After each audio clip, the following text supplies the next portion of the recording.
I'm Dr. Chris Kinally, and recently, at the start of 2024, I completed my PhD research investigating the environmental impacts of waste from off-grid solar technologies in sub-Saharan Africa.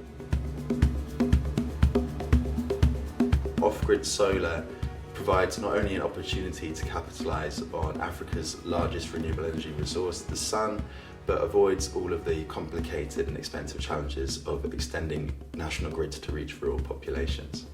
Households that aren't met by national grids have the opportunity to build their own electricity infrastructure.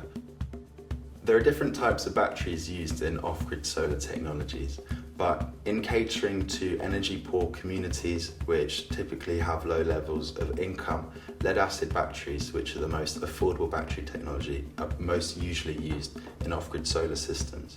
In a budget solar home system that's installed without technical expertise, these batteries can often break in less than 1 year.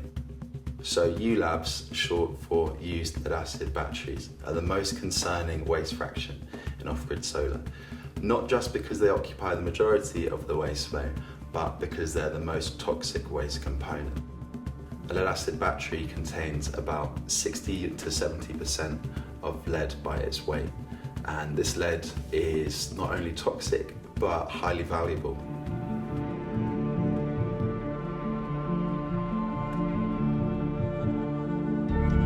It can be done with just an axe or machete and a cooking stove and a food tin.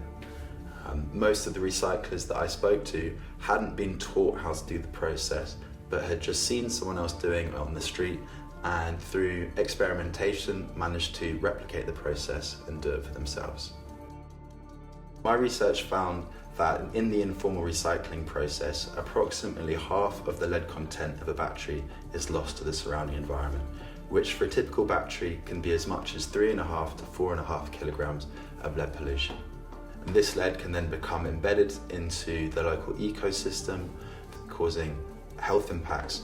We know that these health impacts are likely incredibly severe.